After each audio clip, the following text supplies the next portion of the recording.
नमस्कार विद्यार्थियों, एक बार से हमारे चैनल में आप सभी का स्वागत। और आज अपन हिंदी व्याकरण का प्रकरण पढ़ेंगे, समास। समास की परिभाषा और उसके भेद। तो शुरू करते हैं। समास समास कहते किसे हैं और समास की क्या परिभाषा है, समास विग्रह क्या है, इसके बारे में अध्ययन करेंगे। तो सर्वप्रथम अपन बात करते हैं समास की परिभाषा के समास किसे कहते हैं। तो हिंदी में समास के नियमों से निर्मित शब्द सामासिक शब्द कहलाता है। इसे समस्त पद भी कहते हैं। समास होने के बाद विभक्तियों के चिन्ह यानी कि परसर्ग लुप्त हो जाते हैं। जैसे राजपुत्र में राजा का पुत्र, तो राजपुत्र यानी कि इसमें विभक्तियाँ चिन्ह और प्रसर्ग है वो लुप्त हो गया है। और समास की एक और परिभाषा है कि शब्दों के मेल से बना, शब्दों के वर्णों के मेल से संधि बनती है, शब्दों के मेल से समास बनता है। तो ये भी परिभाषा है कि शब्दों के मेल से बना शब्द ही समास कहलाता है। तो समास के नियमों से निर्मित, एक बार पुनः समझा देता हूँ कि समास के नियमों से निर्मित शब्द सामासिक पद शब्द कहलाता है। इसे समस्त पद भी कहते हैं। सामासिक जो पद बनता है उसे अपन समस्त पद भी कहते हैं। आगे अपन बात करते हैं समास विग्रह। समास विग्रह किसे कहते हैं, तो सामासिक शब्दों के बीच के संबंधों को स्पष्ट करना समास विग्रह कहलाता है। बीच के संबंध, जैसे राजपुत्र था, उदाहरण दे रखा था, तो राजा का पुत्र। अब राजा का पुत्र का शब्द जो संबंध दर्शा रहा था वह स्पष्ट करता है, सामासिक विग्रह कहलाता है। विग्रह के पश्चात सामासिक शब्दों का लोप हो जाता है। जैसे राज प्लस पुत्र या राज धन पुत्र, तो राजा का पुत्र। तो इस प्रकार ये समास विग्रह हो गया, लेकिन समास बनाते तब हो जाता ये राजपुत्र। आगे देखते हैं अपन समास पूर्व पद और उत्तर पद। समास में दो पद होते हैं। समास में दो पद होता है। ये बात विशेष ध्यान रखना कि समास में कितने पद होते हैं। तो समास में दो पद होते हैं। एक होता है पूर्व पद, एक होता है उत्तर पद। पहले पद को अपन कहते हैं पूर्व पद और दूसरे पद को अपन कहते हैं उत्तर पद।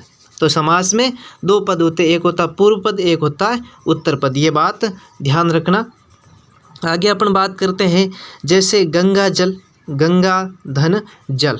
इसमें गंगा पूर्व पद है, गंगा पूर्व पद है और जल उत्तर पद है। इसमें गंगा जल जो शब्द हैं इसमें गंगा पूर्व पद है और जल शब्द उत्तर पद है। तो ये विशेष बात ध्यान रखना। इसमें गंगा पूर्व पद है और जल उत्तर पद है। अब संस्कृत में समास का प्रयोग होता है, अन्य भारतीय भाषाओं में भी समास का उपयोग होता है। समास के बारे में संस्कृत में एक सूक्ति प्रसिद्ध है। अब सूक्ति कौन सी प्रसिद्ध है वो देखिए। द्वंद्वो दिगुरपि चहाम मध्येघ्य नित्यम वयवी भावम तत्पुरुष कर्मधार्य या नहाम श्याम बहुव्रीह। ये संस्कृत का सूक्ति है, एक संस्कृति जिसमें समास के 6 भेदों के नाम दे रखे हैं। आगे अपन बात करते हैं समास के भेद। अब अपन ने बात की थी समास की परिभाषा, समास विग्रह की परिभाषा, और अब बात करते हैं समास के भेद। तो समास के भेद 6 माने गए हैं। समास के कितने भेद हैं, तो समास के 6 भेद हैं। पहला भेद है अव्यवभाव समास। पहला है अव्यवभाव समास, दूसरा है तत्पुरुष समास, तीसरा है द्विगु समास, चौथा है द्वंद्व समास और पांचवा है बहुब्रीहि समास और छठा है कर्मधारय समास, अंतिम कर्मधारय समास। तो इस प्रकार ये 6 समास हैं जो दे रखे हैं। सर्वप्रथम अपन बात करते हैं अव्यवभाव समास की। समास कितने हैं, 6, ये ध्यान रखना। अव्यवभाव, तत्पुरुष, द्विगु, द्वंद्व, बहुब्रीहि और कर्मधारय। अब सर्वप्रथम बात करते हैं अपन अव्यवभाव समास। अव्यवभाव समास की परिभाषा और इसके उदाहरण समझेंगे अपन। तो अव्यवभाव समास की परिभाषा की बात करते हैं अपन, तो जिस समास का पूर्व पद प्रधान हो और वह अवयव हो। पहली बात ये ध्यान रखना, पूर्व पद प्रधान हो और वह अवयव हो उसे अव्यवभाव समास कहते हैं। जैसे देखें अपन, यथा मति उदाहरण है तो मति के अनुसार ये विग्रह हो गया। आमरण, देखो यथा में यथा शब्द है वह क्या है, अवयव है। आ में अवयव है आमरण, तो मृत्यु तक, इसमें यथा और आ अवयव है। यथा और आ क्या है, अवयव है। मैंने बताया था यथा और आ दोनों क्या है, अवयव है। जहाँ एक ही शब्द बार बार आवर्ती हो, अवयव भाव समास होता है। जैसे दिनों दिन, रातों रात, घर घर, हाथों हाथ। ये बात विशेष ध्यान रखना कि जहाँ एक ही शब्द की बार बार आवर्ती, बार बार एक जैसा ही शब्द आए, वहाँ अवयव भाव समास होता है। जैसे उदाहरण दे रखे हैं, दिनों दिन, रातों रात, घर घर, हाथों हाथ। तो ये सारे अवयव भाव समास के उदाहरण हैं। आगे अपन देखते हैं कुछ अन्य उदाहरण अवयव भाव समास के। तो अन्य उदाहरण में देखें कुछ, आजीवन तो जीवन भर, आजीवन तो जीवन भर। आ शब्द अवयव आ गया, आजीवन विग्रह होगा जीवन भर के लिए या जीवन भर। यथा सामर्थ्य, यथा सामर्थ्य में यथा अवयव है, सामर्थ्य के अनुसार। जहाँ यथा सामर्थ्य हो, यथा शब्द आए वह अनुसार के होता है, अर्थ में होता है। देखो आगे, यथा शक्ति तो शक्ति के अनुसार, यथा विधि विधि के अनुसार। आगे देखते हैं उदाहरण, यथा कर्म तो कर्म के अनुसार, यथा कर्म तो कर्म के अनुसार। भर पेट, पेट भर कर, हर रोज, रोज रोज। हाथों हाथ, हाथ ही हाथ में, दो बार आए हैं, हाथों हाथ, हाथ ही हाथ में। आगे है रातों रात, रात ही रात में। प्रतिदिन तो प्रत्येक दिन, प्रतिदिन तो प्रत्येक दिन। बेशक, शक के बिना। निडर, डर के बिना। तो ये सारे के सारे अवयव भाव समास के उदाहरण हैं। रातों रात, रात ही रात में, प्रतिदिन प्रत्येक दिन, बेशक शक के बिना, निडर डर के बिना। तो ये सारे के सारे उदाहरण अवयव भाव समास के हैं। आगे देखते हैं उदाहरण, निसंदेह, संदेह के बिना, निसंदेह संदेह के बिना। प्रतिवर्ष, हर वर्ष। आमरण, मरण तक। खूबसूरत, अच्छी सूरत वाली, खूबसूरत अच्छी सूरत वाली, अच्छी सूरत वाला। आगे देखते अवयव भाव समास की अपन पहचान कैसे करें। भाई अवयव भाव समास है, इसकी पहचान किस प्रकार करें अपन कि ये अपन को शब्द देखते ही समझ में आ जाए कि ये अवयव भाव समास का ही उदाहरण है। तो अवयव भाव समास की पहचान, इसमें समस्त पद अवयव होता है, समस्त पद अवयव बन जाता है। अर्थात समास लगाने के बाद उसका रूप कभी नहीं बदलता, रूप बदलता नहीं है।